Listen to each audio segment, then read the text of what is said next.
Assalamualaikum warahmatullahi wabarakatuh. Perkenalkan, nama saya Fusna Fauzia Ulfa dari Prodi S1 Ilmu Perpustakaan Universitas. Perkenalkan, nama saya Rahmadanti Arinda Putri dari Prodi S1 Ilmu Perpustakaan Universitas Negeri Malang. Mohon diperhatikan semua materinya ya. Nanti di akhir kita akan melakukan tanya jawab berhadiah. Jangan lupa screenshot atau selfie saat kalian menonton live streaming sosialisasi. Jangan lupa untuk terus ikuti Instagram kami di @kknberjo dan YouTube channel kami KKN Sumberjo Kulon 2020. Nantikan pengumumannya di situ ya.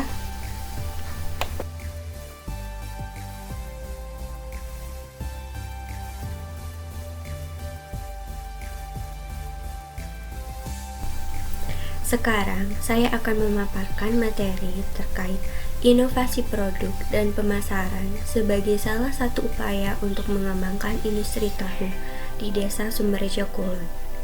Desa Sumberjo Kulon merupakan salah satu desa yang sebagian masyarakatnya memiliki usaha produksi tahu. Tahu yang diproduksi di Desa Sumberjo Kulon merupakan tahu mentah atau yang biasa dikenal dengan masyarakat dengan tahu sayur.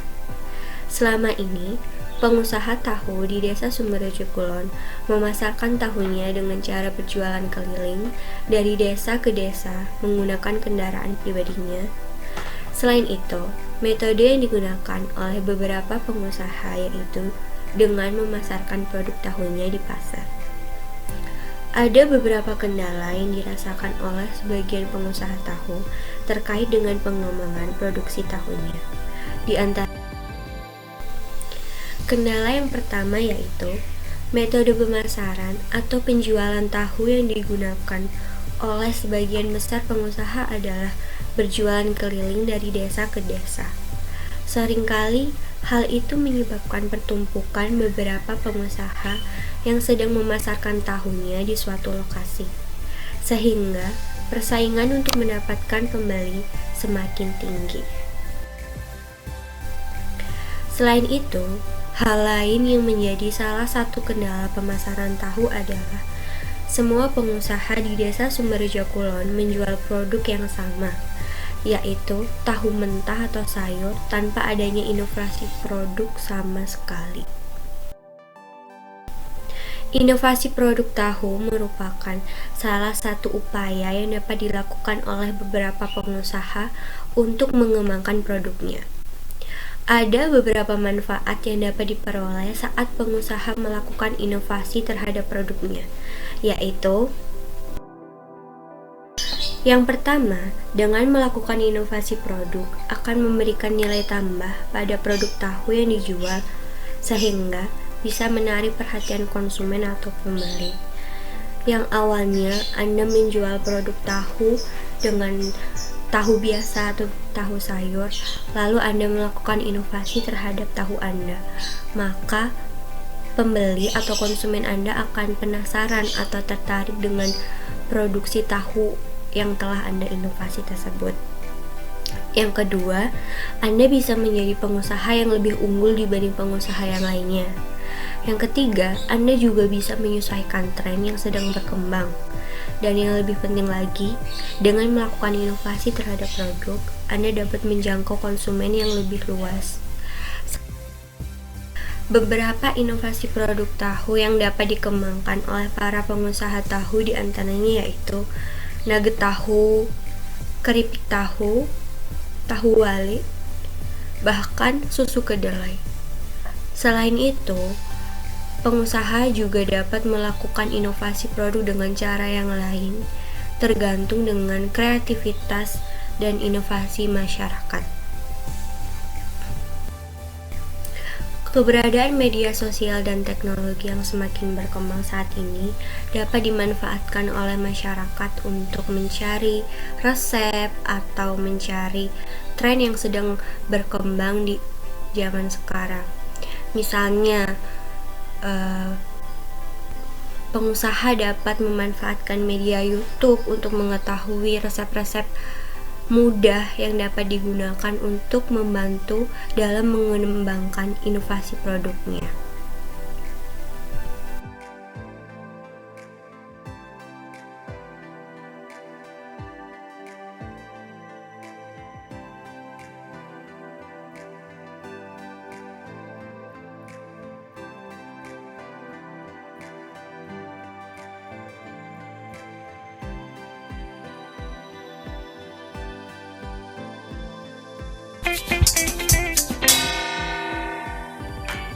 Hai, gue Tasya, kembali lagi di Masak TV.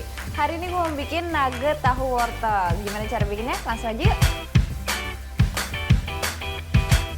Kita potong-potong dulu bahan-bahannya.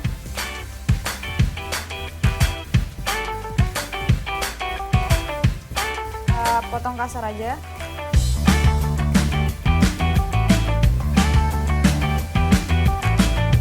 Lanjut kita potong wortel. Cuma untuk memudahkan waktu di blender.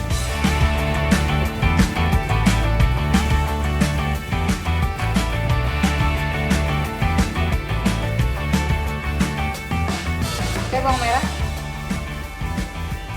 Ini juga potong kasar aja. Lanjut bawang putih. Press dulu.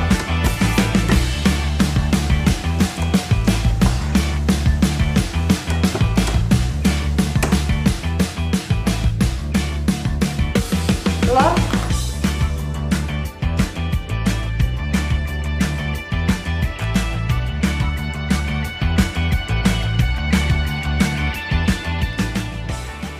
daun bawang,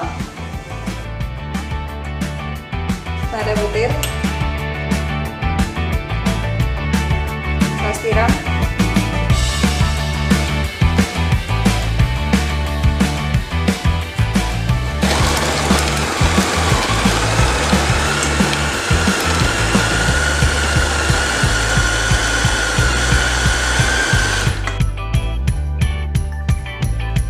sekarang kita bumbuin pakai gula sama garam. Kalau mau tambah lada lagi juga nggak apa-apa.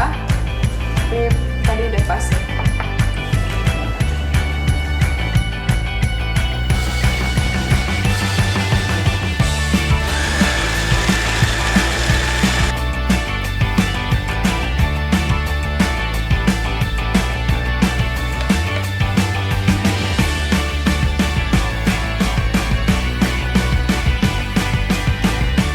Oke sip, sekarang kita kukus selama 30 sampai 40 menit. Sip, udah matang.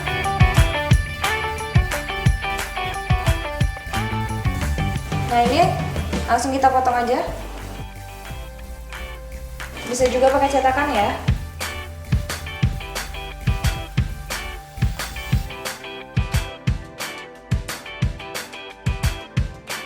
Oke, ini pertama kita masukin ke tepung.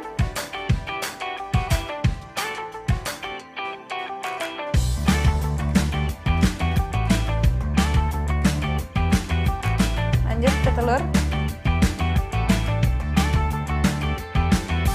Tepung panir.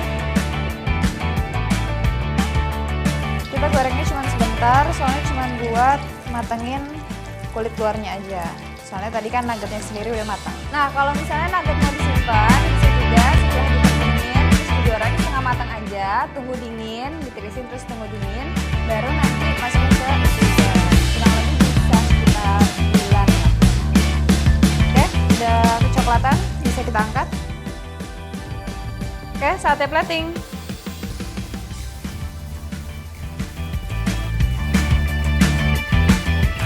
Udah jadi nuggetnya, sekarang gue icip-icip. Ini isinya kalau ditambahin sama brokoli kayaknya lebih berwarna sih. Kalau ini kan warnanya kayak putih sama oranye aja gitu. Oke, kita cobain ya. Enak? Enak, sumpah. Cuman dia emang isinya masih kayak kurang padat. Kalau misalnya mau lebih padat, isiannya bisa ditambahin, jadi nggak cuma tahu sama wortel aja, bisa ditambahin kayak jamur, tadi brokoli, atau kalau misalnya emang mau ditambahin sama protein lain kayak ayam giling, udang giling, kayak gitu juga bisa. Thank you banget udah nonton episode kita kali ini. Jangan lupa nonton episode yang lainnya dan tetap di Masak Detik.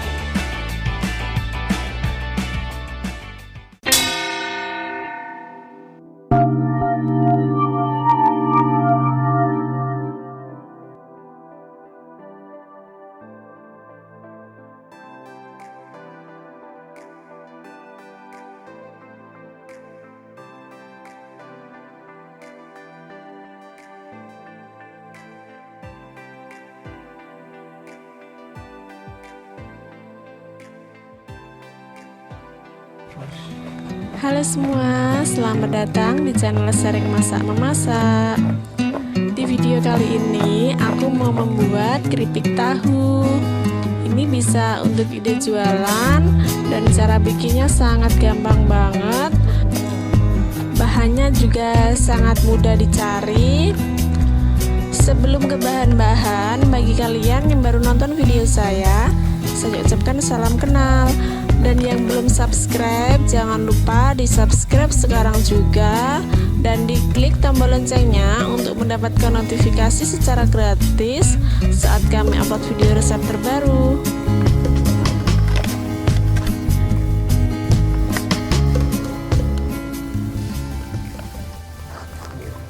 Bahan-bahannya Royco, tepung beras, 10 kotak tahu putih. Yang pertama, kita potong kotak-kotak tahu putih menjadi 6 atau dipotong sesuai selera.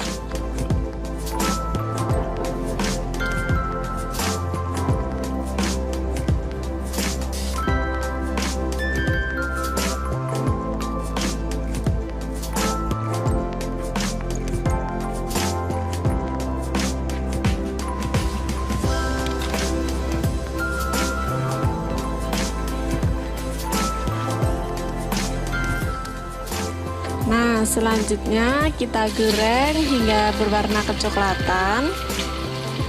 Goreng dengan api sedang.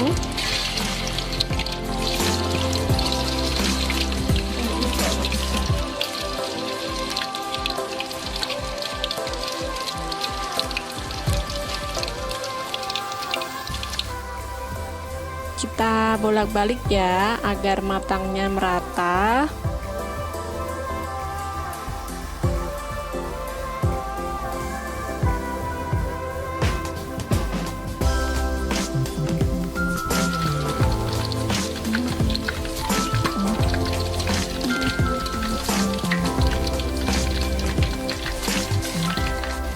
Goreng tahu putih hingga selesai.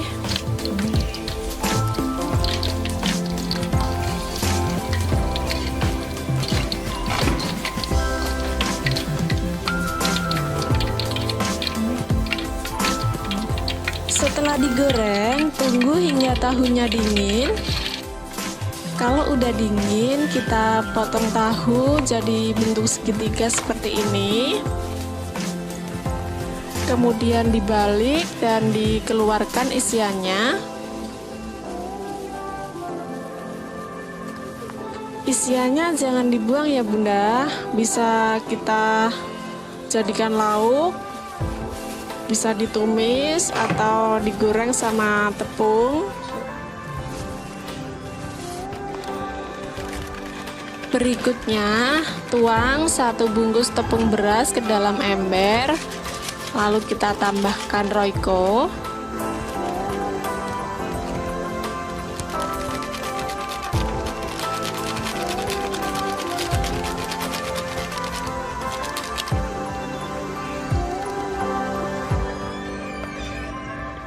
Ratakan agar Royco-nya tercampur.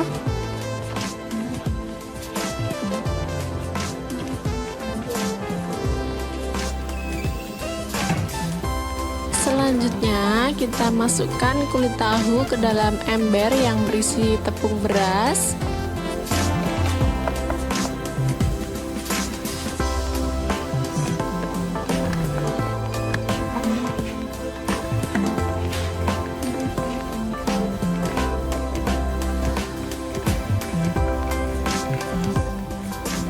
tahu kita goyang-goyangkan seperti ini agar tepung berasnya bisa menempel di kulit tahu.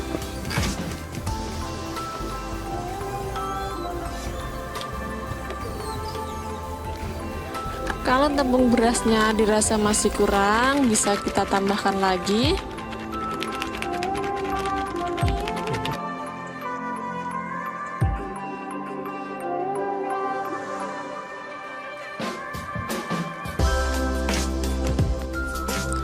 Kalau tepung berasnya udah menempel, jadinya seperti ini ya Bunda. Siap kita goreng.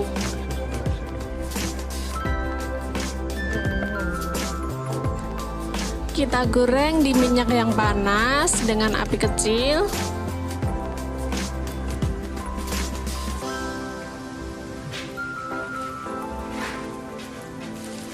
Goreng hingga kulit tahunya kering.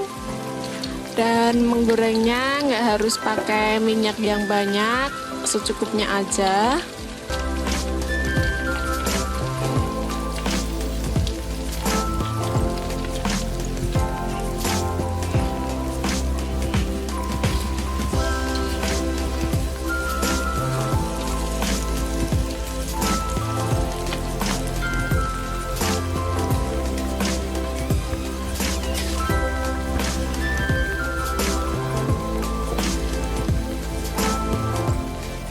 Ini gorengnya nggak pakai lama ya, sebentar aja kulitnya udah kering, sudah bisa kita angkat.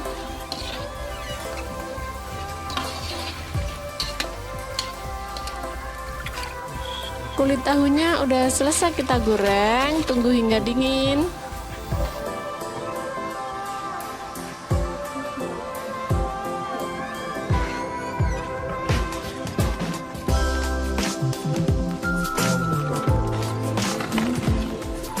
Setelah dingin baru bisa kita kemas ya Bunda kalau mau dijual. Kalau untuk dijual, ini aku kasih contoh cara pengemasannya ya Bunda. Aku kemas pakai plastik standing up ukuran 10x12. Kita tambahkan 1 saset saus sambal supaya lebih nikmat saat dinikmati.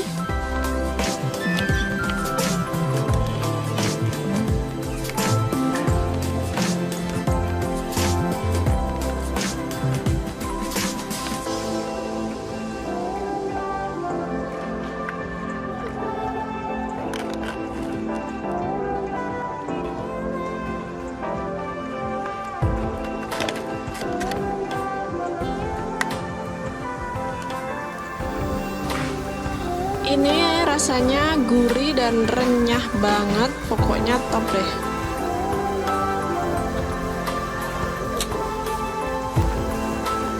Cocok banget untuk dijual, bisa jadi peluang bisnis. Sekian video kali ini, semoga bermanfaat dan menginspirasi. Jangan lupa di like, komen, dan subscribe. Terima kasih sudah memberi channel kami. Sampai jumpa lagi di video resep berikutnya.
Selain digunakan untuk mencari informasi atau menggali informasi, media sosial merupakan salah satu wadah atau platform yang sering digunakan oleh banyak orang.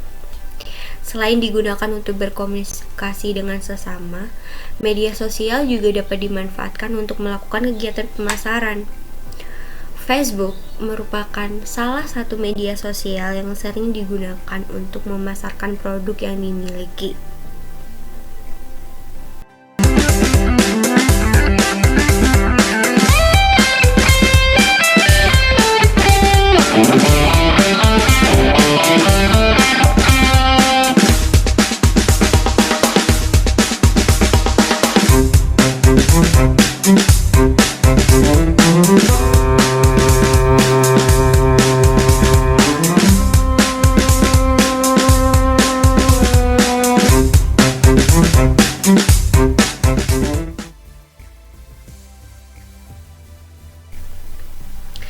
Langkah-langkah yang dapat Bapak Ibu lakukan ketika memanfaatkan media sosial untuk pemasaran yaitu: yang pertama, membuat akun media sosial dengan username atau nama profil yang menggambarkan produk yang dimiliki.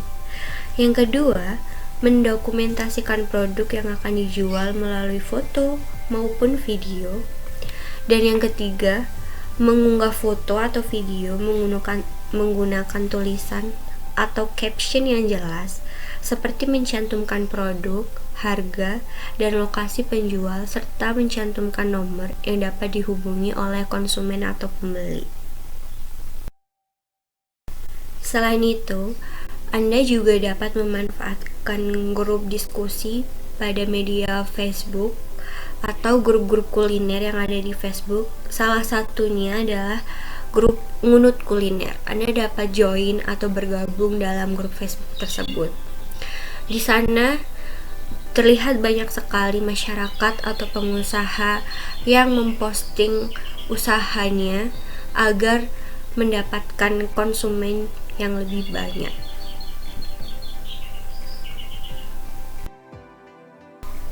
Sekian materi yang dapat saya paparkan. Saya mohon maaf jika ada salah kata dan perbuatan. Wassalamualaikum warahmatullahi wabarakatuh. Mari kita lanjut ke dalam pembahasan materi kedua terkait dengan strategi pengembangan kelompok usaha tahu untuk meningkatkan keuntungan bersama. Nah, sebenarnya kan sejauh ini memang banyak sekali usaha atau industri rumahan tahu di Desa Sumberjo Kulon. Namun pengelolaannya sendiri-sendiri. Oleh karena itu, kita bisa membuat sebuah pengembangan kelompok usaha bersama di mana nanti akan diorganisasikan dan dari organisasi tersebut tentunya membawa keuntungan bersama.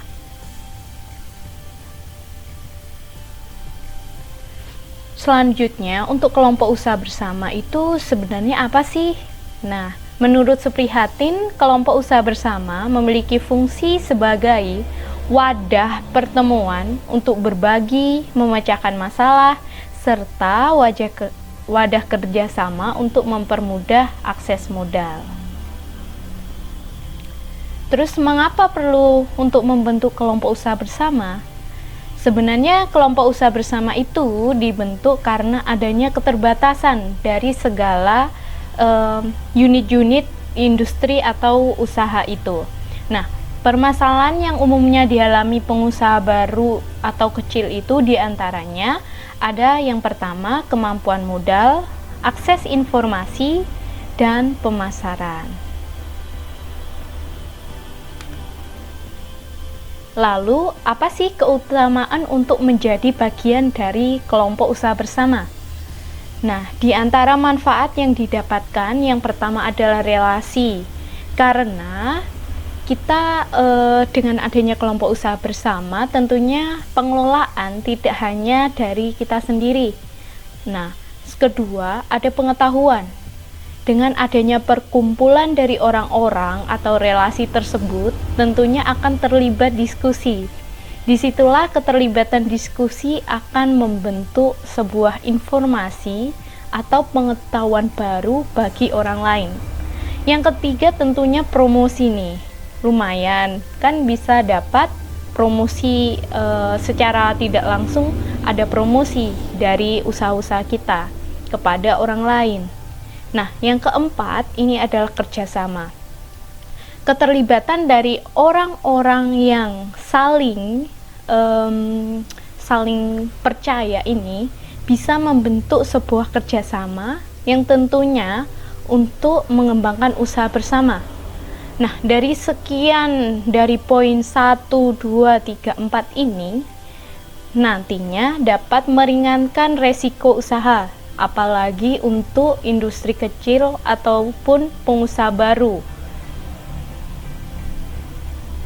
Nah, lalu ini ada struktur organisasi yang bisa dilihat dari contoh Bapak Ngatijo. Nah, karena sistem keanggotaan dari kelompok usaha bersama itu sebenarnya adalah orang ataupun bukan modal, ini menyebabkan kedudukan antar anggota ini sama. Jadi tidak terlibat seberapa banyak modal yang ditanam atau apa. Jadi yang penting adalah ada anggotanya. Nah, di sini terlihat bahwa kedudukan tertinggi adalah rapat anggota, yaitu dari suara anggota-anggotanya itu sendiri. Lalu kedua ada pengurus harian dan pengawas, di mana pengawas ini mengawasi tugasnya, sedangkan pengurus harian ini yang mengurus kegiatan-kegiatan hariannya. Nah, nanti dari pengurus harian ini ada dibagi seksi produksi dan seksi pemasaran, yang dimana ini nanti termuat dari anggota-anggotanya sendiri. Jadi yang mengurus seksi produksi, seksi pemasaran, yaitu anggota yang memiliki kemampuan atau bagian tersendiri dalam bidang tersebut. Selanjutnya tentang terkait persiapan pembentukan kelompok usaha bersama ini. Tentunya kalau dimulai dari nol, yang pertama adalah memberikan gambaran kepada orang-orang terkait dengan manfaatnya, terus modal kerjanya seperti yang saya paparkan tadi di awal. Lalu yang kedua adalah motivasi. Nah, motivasi ini dibuat untuk meyakinkan orang-orang yang ingin bergabung serta membuat mereka itu lebih paham tentunya terkait dengan keuntungan apa sih yang bisa didapatkan dari kelompok usaha bersama. Itu bisa menjadi salah satu motivasi mereka untuk bergabung. Lalu kedua ada terbuka atas saran. Jadi kelompok usaha bersama ini dibuat dengan sistem kekeluargaan. Jadi antar anggota ini tentunya tidak boleh terlalu terkekang akan hal-hal aturan yang dibentuk atau yang ada dalam kelompok usaha bersama. Nah, jadinya harus terbuka untuk saran. Yang ketiga adalah mengorganisasikan anggota.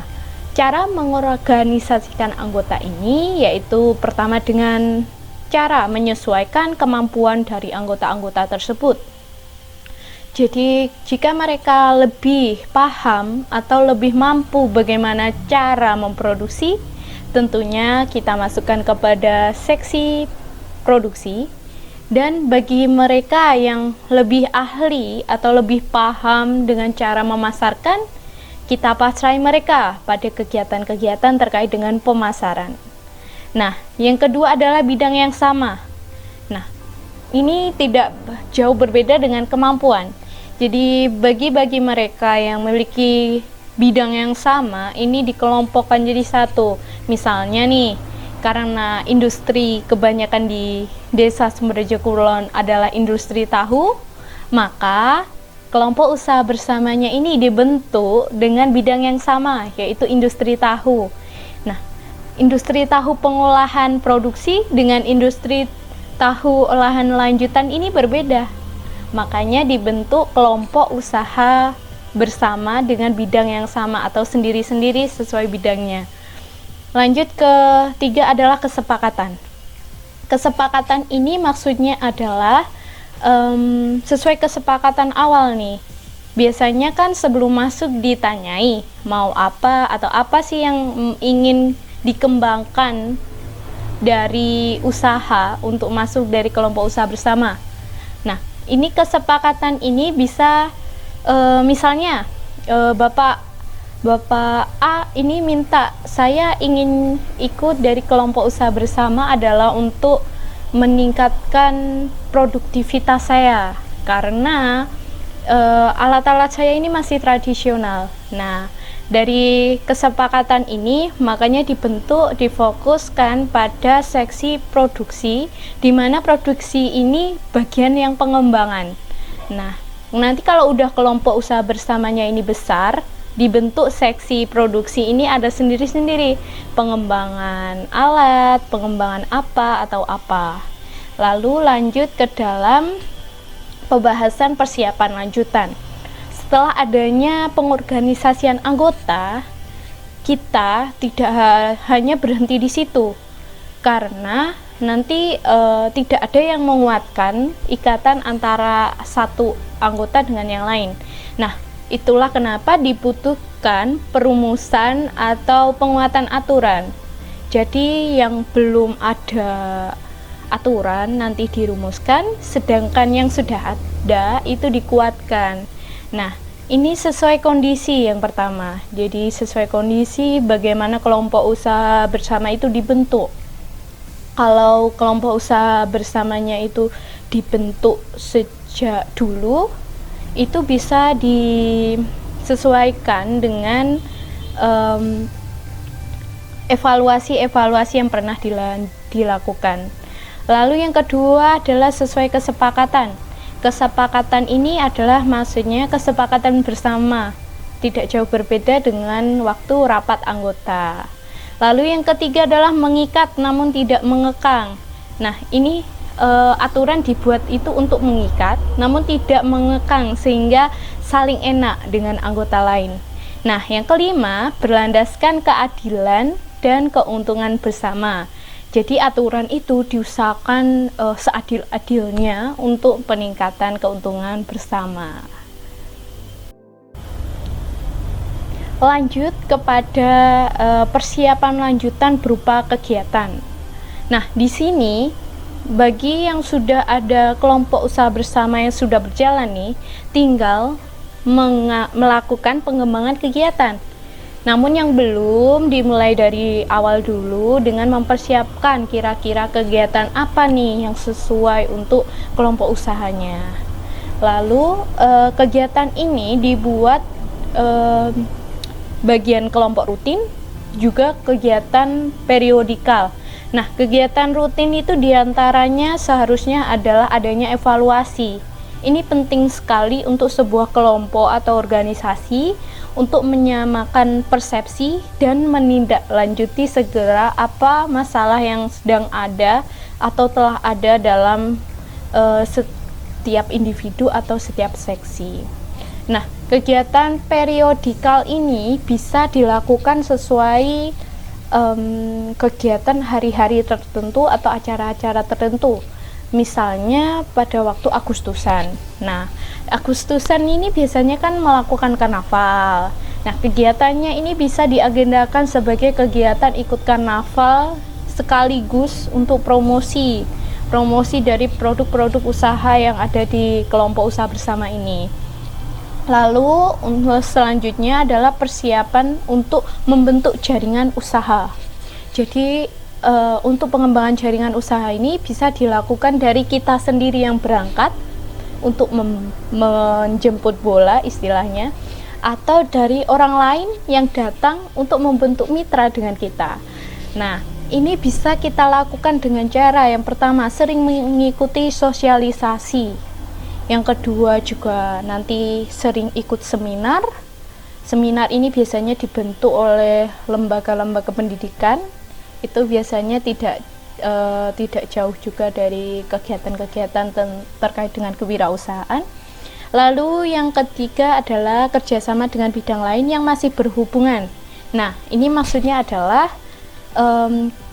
dari industri tahu yang awalnya dijual mentah, ini bisa melakukan kerjasama dengan mereka-mereka yang melakukan pengolahan lebih lanjut terkait dengan tahu mentah kita. Misalnya ada orang yang snack-snack di kedai-kedai kecil itu, yaitu tahu berontak atau apa. Nah, itu bisa membentuk mitra, kan lumayan untuk mengurangi pemasaran kita sendiri. Dari mereka udah ada yang membeli begitu. Lanjut ke dalam pembahasan ini terkait dengan pembahasan jaringan kerja. Nah, karena misalnya sudah ada mitra, umumnya strukturnya seperti ini. Yang pertama adalah kelompok yang berada di tengah, lalu nanti ada mitra pendamping itu berdiri di sana dengan pemasok dan pemasaran di samping kiri dan kanan. Maksudnya adalah nanti ada mitra pemasok untuk kelompok, juga nanti ada sendiri jika sudah berkembang mitra pemasaran. Nah, pemasok dan pemasaran ini jika kelompok usahanya sudah besar itu bisa dibuat dari kelompok sendiri. Namun jika itu masih belum maksimal bisa didatangkan dari mitra atau mitra pendamping. Nah, mitra pendamping dengan kelompok ini harus memiliki tujuan yang sama atau sepaham. Nah, yang mengerjakan adalah anggota-anggota, baik anggota-anggota dari kelompok ataupun mitra.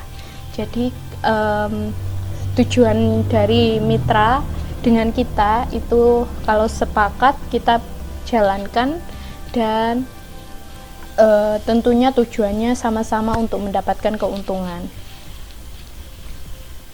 Lanjut terkait dengan hal penting dalam keberlangsungan kelompok.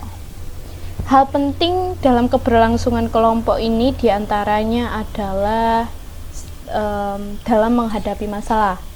Biasanya dalam industri kerjasama atau kelompok usaha, organisasi tentunya tidak jauh dari masalah karena perbedaan prinsip atau ketidakketerbukaan masalah dan lain-lain.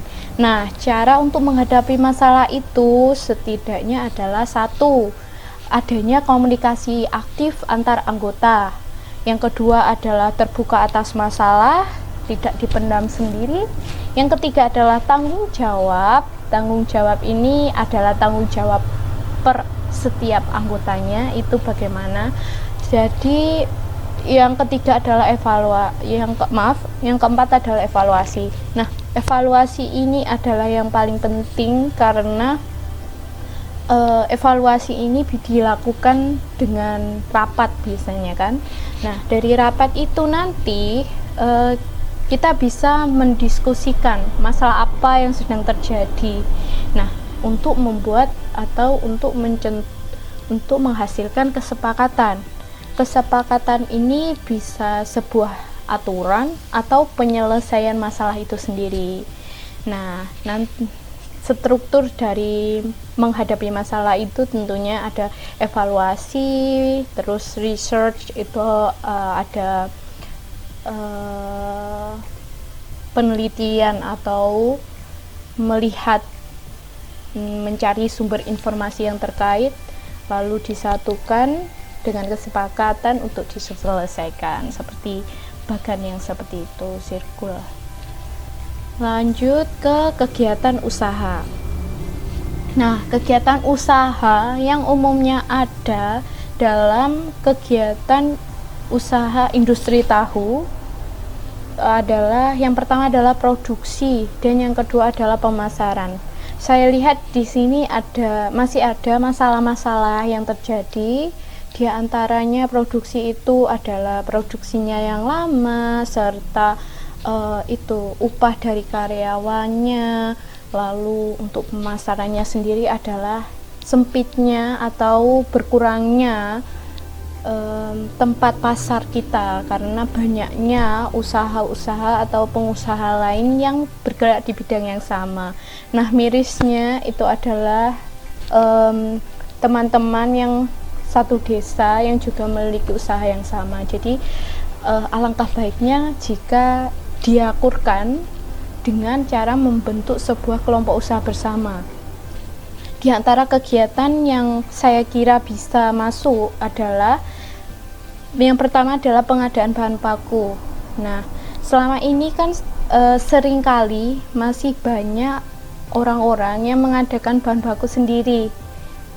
Jadi tidak dilakukan bersama-sama, padahal banyak sekali pengusaha tahu di Desa Sumberjo Kulon. Jadi jika diadakan pengadaan bahan baku bersama itu sepertinya lebih murah. Lalu yang kedua adalah pengadaan alat produksi. Alat produksi ini dengan cara biasanya kelompok usaha bersama nanti kalau ikut seminar atau sosialisasi lokakarya, nantinya ada yang melirik dari kelompok usaha untuk memberikan bantuan. Lalu ada sharing informasi terkait pengembangan produksi. Nah, ini bisa sharing antar anggota bagaimana sih cara memproduksi tahu yang enak atau tahu yang mudah dan cepat pengolahannya, seperti itu. Jadi jangan menyimpan informasi itu sendiri, harus berlandaskan keuntungan bersama atau kepentingan bersama. Lanjut ke pemasaran, ada pengelolaan pembagian jalur pemasaran, karena masih banyak jalur pemasarannya ini untuk berdagang atau menjualkan tahu ini tidak ada kesepakatan. Jadi wilayah ini sudah dilewati A, masih ada B yang melewati wilayah A. Jadi ini menimbulkan pertikaian yang tidak perlu, perang dingin, sama-sama satu desa tapi perang dingin kan gak enak. Nah, ini yang kedua juga sharing info terkait dengan strategi pemasaran yang terbaik. Nah, ini sesuai kebutuhan, tren, dan inovasi dari orang-orang antar anggota dulu, yang mana yang pintar dalam memasarkan usahanya. Terima kasih.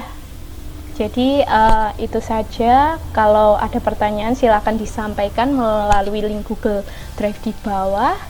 Nanti di lain kesempatan akan kami sampaikan. Terima kasih sudah menyempatkan waktu untuk mengikuti sosialisasi daring dari kami. Jika masih ada yang kurang jelas, silahkan ditanyakan melalui link pada deskripsi di bawah video ini ya. Kritik dan saran juga boleh disampaikan. Semoga beruntung. Terima kasih.